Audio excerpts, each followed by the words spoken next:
Hi everyone and welcome back to your own channel. This is your Vishal sir. Guys, जैसा कि अब तक आप सभी को इन्फॉर्मेशन मिल चुका है, हमने आपको कल देर शाम बताया और अभी भी थोड़ी देर पहले हमने आपको इन्फॉर्म फिर से किया फुल डिटेल्स के साथ में कि सीबीएसई के कंपार्टमेंट फॉर्म्स के जो डेट्स हैं वो रिलीज़ हो चुके हैं। कंपार्टमेंट फॉर्म जो है कह सकते हैं कि अब वो आ चुके हैं क्लास 10th 12th के लिए। रेगुलर स्टूडेंट्स और प्राइवेट कैंडिडेट्स जो हैं स्टूडेंट्स हैं दोनों के लिए आ चुके हैं। सीबीएसई ने उनके लिए नोटिफिकेशन जो है सर्कुलर जो है वो जारी कर दिया है। ठीक है, तो अभी के इस वीडियो में मुझे आना पड़ा बिकॉज बहुत सारे स्टूडेंट्स पूछ रहे थे कि सर फॉर्म कैसे भराएगा, लास्ट डेट क्या है, ठीक है, फ़ीस कितनी है, एग्ज़ाम डेट क्या है, एडमिट कार्ड वगैरह बहुत सारी चीज़ों का क्वेश्चन था। ठीक है, तो मैं आपको हर चीज़ों का जानकारी दूंगा, लेकिन आगे बढ़ें इससे पहले अगर आप पहली बार हमारे चैनल में आए हैं और हमसे जुड़ना चाहते हैं देन प्लीज़ चैनल को सब्सक्राइब कीजिए, साथ ही साथ बेल आइकन को प्रेस करके और नोटिफिकेशन को ऑन कीजिए ताकि कोई live sessions, live classes, online classes आपसे मिस नहीं हो। ठीक है, एंड वन मोर थिंग, सबसे पहले आगे मैं बढ़ूंगा और एक बात मुझे कहना है, मैं अभी आने से पहले मेल्स व्हाट्सएप चेक कर रहा था, बहुत सारे बच्चों के मेल्स हैं, sir I am sad, sir I am not happy, बहुत सारे मैसेजेस हैं, मेल्स हैं। मैं इस वक्त नाम नहीं लेना चाहता हूँ, वो नाम लेना शायद ठीक नहीं होगा, कुछ अच्छा चीज़ होता तो शायद मैं बता पाता, लेकिन मैं आप सभी बच्चों को कहना चाहूँगा कि पॉजिटिविटी के साथ में आगे बढ़ो। ठीक है, this was not your first exam, this is not your last exam. आपका पहला एग्ज़ाम भी नहीं था ये, और ना ही ये आखिरी एग्ज़ाम है। बहुत सारे एग्ज़ाम्स आप देख चुके हो और भविष्य में इन द कमिंग फ्यूचर आप लोग देखोगे। ठीक है, तो इसलिए सिचुएशन जो भी है हमें फेस करना है, यू नो दैट हमें हर सिचुएशन को फेस करना होगा। तो बस आगे बढ़ो, पॉजिटिविटी के साथ आगे बढ़ो। सितंबर मिड तक में एग्ज़ाम्स होने की संभावना है। ठीक है, 2nd या 3rd वीक के बीच में एग्ज़ाम्स होंगे, ऐसा मेरा अंदाज़ा है। हालांकि कोई एग्ज़ाम डेट्स अभी तक नहीं आए हैं, लेकिन उस हिसाब से देखा जाए तो आज से लेकर के 2nd वीक अगर हम पकड़ें तो लगभग 20, 22, 25 दिन आपके पास में टाइम है, जो कि काफ़ी है। ठीक है, सो पॉजिटिविटी के साथ आगे बढ़ना है। ठीक है, अब मैं आपको बता देता हूं, चलिए कि पूरा प्रोसेस स्टेप बाय स्टेप हम बताते हैं। सबसे पहले हम आपको बता रहे हैं कि सर्कुलर में जारी क्या हुआ है। सीबीएसई ने 2 सर्कुलर्स कल जारी किए थे, 2 नोटिफिकेशंस जारी किए थे, एक रेगुलर कैंडिडेट्स या रेगुलर स्टूडेंट्स के लिए और दूसरा प्राइवेट कैंडिडेट्स या प्राइवेट स्टूडेंट्स के लिए। ठीक है, एक ही बात है, कैंडिडेट और स्टूडेंट एक ही बात है। ठीक है, सो ये 2 सर्कुलर जारी किए गए थे। तो इस वक्त हम रेगुलर की बात करते हैं क्योंकि मोस्ट ऑफ द स्टूडेंट्स वही हैं, लेकिन प्राइवेट पे भी वही एक तरह से लागू होगा।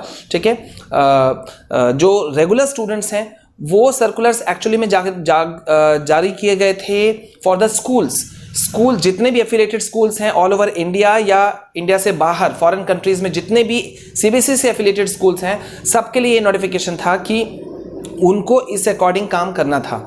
ठीक है, मतलब कैसा कैसे करना होगा, क्या क्या इंस्ट्रक्शंस हैं, वो फुल डिटेल्स दिया गया है। जहां तक प्राइवेट कैंडिडेट्स या स्टूडेंट्स की बात है, उनको डायरेक्टली ऑनलाइन फॉर्म भरना है। ठीक है, यहां पे उनका मैटर खत्म हो गया। ठीक है, और पर सब्जेक्ट 300 है, वो मैं आपको बता चुका हूं। ओके, अब चलिए हम आपको बता दें कि कैसे फॉर्म भरना है, स्कूल से या घर से। ये बहुत सारे क्वेश्चंस मेरे पास आ रहे थे, तो मैं आप लोगों को स्टेप बाय स्टेप सारा चीज़ बता देता हूं। ठीक है, फर्स्ट थिंग मैं आपको बता दूं कि आप लोगों को अपने स्कूल से कॉन्टैक्ट करना है, वहां से आपको कंपार्टमेंट फॉर्म फिलअप करना है। यहाँ पे स्ट्रेट फॉरवर्ड लिखा गया है, जो सर्कुलर जारी हुआ है, ठीक है, वो किया गया है, क्या किया गया है, this circular is for regular candidates appearing through schools. ठीक है, जो अपेयरिंग थ्रू है स्कूल्स के थ्रू से, ये सर्कुलर जो है अभी जो मैं पढ़ रहा हूँ ये रेगुलर वालों के लिए पढ़ रहा हूँ। ठीक है, ये उनके लिए है। ठीक है, following information may be noted for needful compliance by the school और कैंडिडेट्स। देखिए यहाँ पे मतलब स्कूल्स को एक तरह से जिम्मेदारी दी गई है। ठीक है, कि वो लिस्ट ऑफ जो कैंडिडेट्स हैं उसको वो तैयार करें।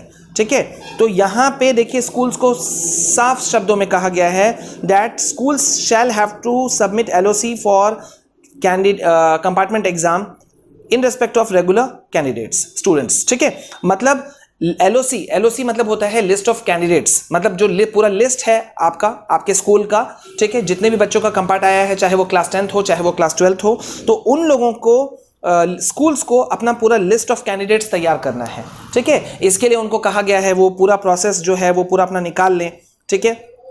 कौन कौन से लड़के हैं, किन किन का उनका क्या रोल नंबर है, सब कुछ को वो सही से देखें, क्योंकि सीबीएसई ने ये भी साफ जारी कर दिया है, साफ कह दिया है, जो एग्जामिनेशन कंट्रोलर हैं सीबीएसई के डॉक्टर संयम भारद्वाज, उन्होंने ये इस सर्कुलर साइंड जो डॉक्यूमेंट है इसमें कहा है कि किसी भी स्थिति में किसी भी स्कूल को किसी भी केस में आगे एक्सटेंशन नहीं मिलेगा। जहां तक फॉर्म्स डेट की बात है, कंपार्टमेंट फॉर्म कल 13 तारीख शाम से यानी कि भरना शुरू हो चुका है और टिल 20 अगस्त 20 अगस्त शाम 5 बजे तक ही भरा जा सकता है। उसके बाद एक दिन, 1 घंटा, आधा घंटा की भी टाइम या छूट स्कूल्स को नहीं दी जाएगी।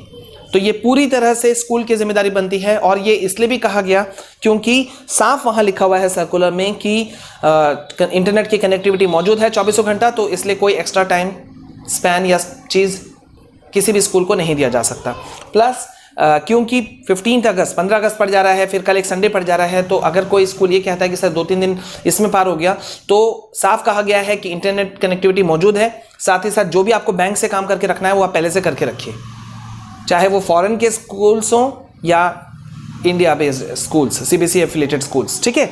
तो यहाँ पे ये है, ठीक है। तो आपको क्या करना है बच्चों, आप लोगों को अपने स्कूल से कांटेक्ट करना है और वहां पे अपना जो फॉर्म है वो भरना है।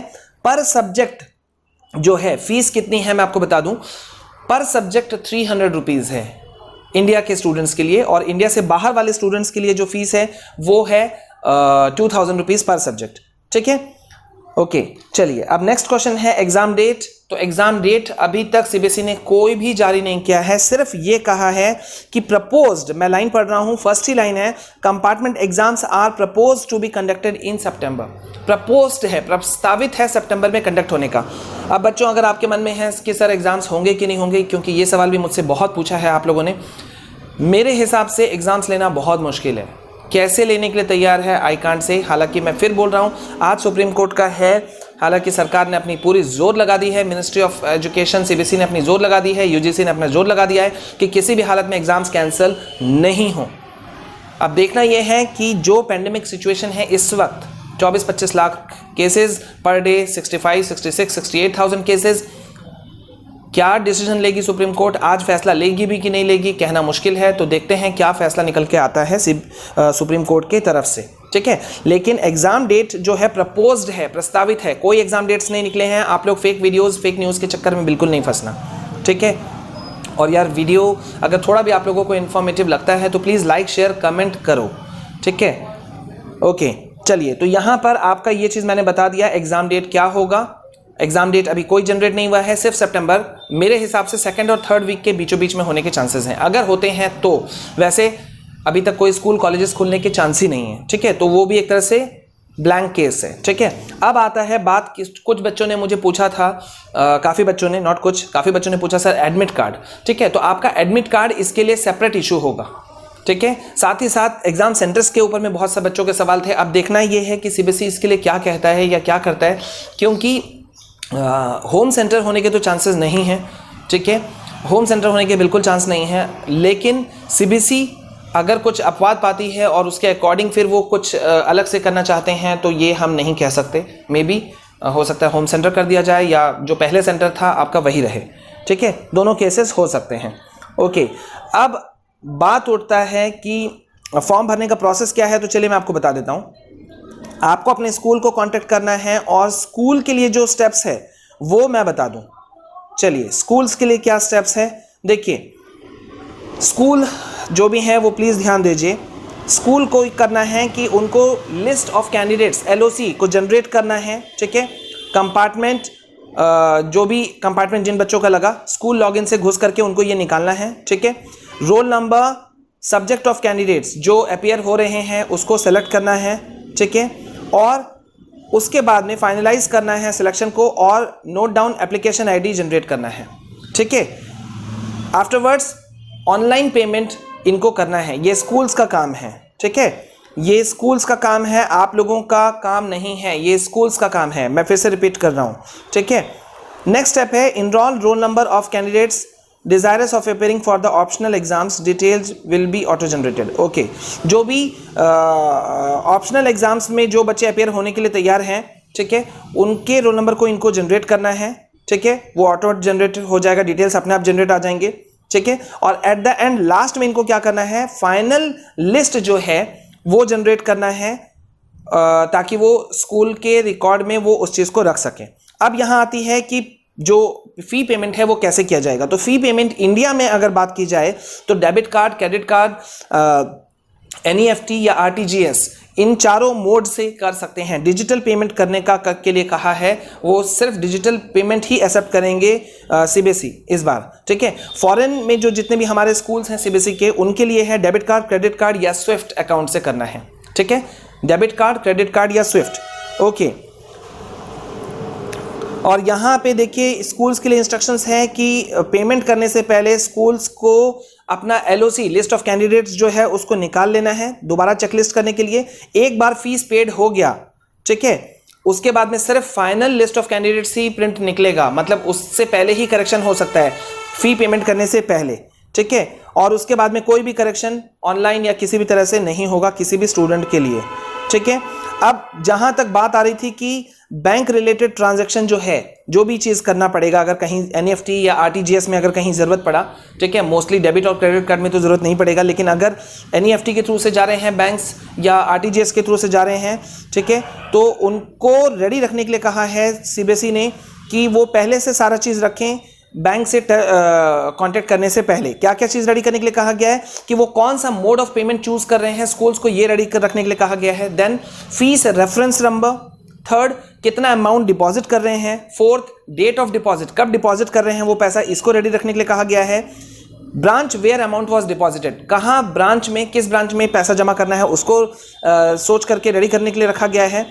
Number 6 bank reference number, transaction ID जो कि बैंक अकाउंट में रिफ्लेक्ट करता है, ठीक है, तो बैंक रेफरेंस नंबर भी ये करना है। और साथ ही साथ में नंबर 7 पर है कॉन्टैक्ट नंबर, कॉन्टैक्ट नंबर अपना रेडी करके रखने के लिए कहा गया है। ये इसलिए ताकि बैंक में ये सारा प्रोसेस करते वक्त में अगर एनईएफटी या आरटीजीएस के थ्रू से बैंक स्कूल्स जा रहे हैं फीस पेमेंट करने के लिए, बच्चों का कंपार्टमेंट एग्जाम्स का फ़ी पेमेंट करने के लिए, तो उनको प्रॉब्लम्स इश्यूज़ नहीं हो। तो पहले से ये सारा प्रिपरेशंस अगर स्कूल्स रखेंगे तो देरी नहीं होगी, क्योंकि टाइम कह लीजिए ज़्यादा भी है, कह लीजिए कम भी है, ठीक है।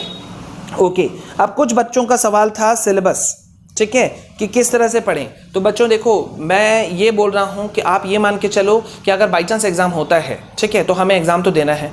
तो अभी आपके पास में आज अगर 14 अगस्त को मैं पकड़ूँ और अगर सेकेंड वीक को अगर हम पकड़ें तो एक लमसम हमारे पास में 20 से 22-25 दिन है। तो 20-22-25 दिन के अंदर में आपके कंपार्ट एक पेपर में आया है या 2 पेपर में, जो भी है आप उसको थॉरोली कर लो। सबसे पहले आप ऑब्जेक्टिव से शुरू करो, ठीक है, ऑब्जेक्टिव जितने भी टाइप क्वेश्चंस हैं उन सबको खत्म कर दीजिए। क्योंकि अभी आपको 1 या 2 ही सब्जेक्ट पढ़ने हैं जिसमें आपका कंपार्ट आया है, तो आपके पास में एम्पल अमाउंट ऑफ टाइम है। अभी आपको प्रेशर बाहर निकाल देना होगा, ठीक है, सारा प्रेशर बाहर निकाल दो। हम लोग बीच में कनेक्टिविटी रखेंगे, आप लोगों के साथ में हर दिन जुड़े हुए रहेंगे। कहीं ना कहीं जो भी चीज़ें हैं हम लोग, जो भी चीज़ें हैं डिस्कशन वी विल डू, ठीक है, तो हम लोग लगातार करेंगे। जब एक बार ऑब्जेक्टिव खत्म हो जाए तो फिर आप धीरे से सब्जेक्टिव पे भी जा सकते हैं, ठीक है, 1 बार 2 बार 3 बार, जो जहां पे आपका वीक पॉइंट है, जहां पिछली बार आपका छूट गया था कोई भी चैप्टर, कोई भी स्पेसिफिक क्वेश्चन, ठीक है, सबको मजबूत कर लीजिए। समझ लीजिए कि आपको एक मौका मिल रहा है परफॉर्मेंस सुधारने का, ठीक है। अभी हमें पॉजिटिव बात करना है, अभी हम नेगेटिविटी के साथ में कोई बात नहीं करेंगे। अब यहाँ पे एक बहुत बड़ा बात है, एग्जाम कैंसिल हुआ तो, एग्जाम कैंसिल हुआ अगर सुप्रीम कोर्ट ने दे दिया, एग्जाम कैंसिल हुआ, ये बहुत बच्चे पूछ रहे थे मुझसे कि सर एग्जाम अगर कैंसिल हो गया तो क्या हमें पेमेंट रिफंड होगा, ठीक है। तो रिफंड के ऑप्शंस तो आते ही हैं, ठीक है, उसके लिए अभी आप लोग मत सोचो। होप फॉर द बेस्ट कि आज ही कुछ अगर पॉजिटिविटी के साथ में कुछ भी थोड़ा सा हिंट हो जाए, ठीक है, तो ये बहुत अच्छा होगा। अगर सुप्रीम कोर्ट आज हिंट दे देती है, वैसे मुझे लग रहा है कि अगर आज सुनवाई होगी तो शायद मंडे तक हियरिंग जा सकता है और फर्दर, क्योंकि कल 15 अगस्त हो जाएगा, परसों संडे हो जाएगा, तो मंडे को ही नेक्स्ट सुनवाई हो सकती है। तो हो सकता है कि आज आधा खबर निकले और मंडे को हमें ज़्यादा कुछ सुनने के लिए मिले, ठीक है। लेकिन आप ज़्यादा से ज़्यादा अगर आज आप फॉर्म नहीं भर रहे हो कोई बात नहीं, लेकिन आप अपना स्कूल से कांटेक्ट करके रखिए, डिटेल्स वगैरह सब कुछ करके रखिए, और आप मंडे तक अपना फॉर्म फिलअप जो है, या जो पैसा है पर सब्जेक्ट जो 300 रुपीज़ है वो आप डिपॉजिट कर सकते हैं। ठीक है, तो ये पूरा चीज़ है आपका सब कुछ का। एग्ज़ाम कैंसिल हुआ तो ऑब्वियसली पैसा रिफंड होगा। ठीक है, उसके लिए आपको नहीं सोचना है। मैं अभी भी इस बात पे कायम हूँ कि अगर CBSE इंटरनल असेसमेंट ले लेता या बेस्ट ऑफ 3 का जो ऑप्शन था उसी टाइप का एक ऑप्शन को कर लेता कि जितने भी सब्जेक्ट्स हैं उसका एवरेज निकाल करके बच्चे को दे दिया जाए उसके कंपार्ट सब्जेक्ट में, तो मैं अभी भी उसी फेवर में हूँ। लेकिन आप और मैं जो ऑथेंटिक अथॉरिटी जो हैं वो नहीं हैं, मैं और आप नहीं हैं। जो कंफर्म्ड जो अथॉरिटी है वो CBSE है या मिनिस्ट्री ऑफ एजुकेशन है, NTA है। यही लोग हैं जो डिसाइड करते हैं एग्ज़ाम्स कब होंगे, कैसे होंगे, किस तरह से होंगे, ऑफलाइन होगा, ऑनलाइन होगा, ये सब कुछ इनके हाथ में है। तो अगर इनके हाथ में है तो हमें वेट एंड वॉच पे जाना ही पड़ेगा। ठीक है, एटलीस्ट मेरा पर्सनल जो व्यू है वो ये है कि एटलीस्ट CBSE वाले बच्चों को ये एग्ज़ाम रिलीफ दिया जा सकता था, उनको मार्क्स दे करके पास किया जा सकता था, प्रमोट किया जा सकता था।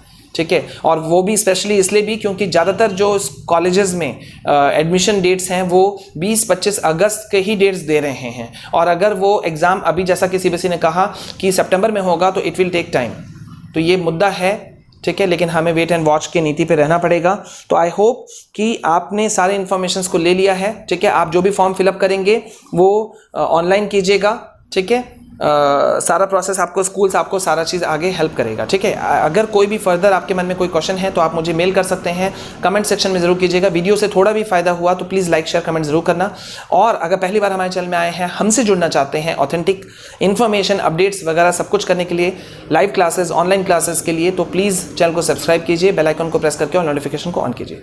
ठीक है, अभी के लिए मैं सिर्फ इतना कहूँगा, और जो मैं बार बार रिपीट करता हूँ हर वीडियो में कि तैयारी दमदार रखो, प्रैक्टिस करते रहो। ठीक है, और जो हमने पहले भी कहा था एक बार कि कोशिश करने वालों की कभी हार नहीं होती। ठीक है, तो बस हमें इसी पे चलना है। ठीक है, एंड मुझे पूरा भरोसा है कि आप लोग हमारे स्टूडेंट्स हो, कभी भी हार नहीं मानोगे। ठीक है, this is all from my side. Please stay calm, stay safe, stay healthy, be positive. हम आपके साथ हैं। जय हिंद, जय भारत।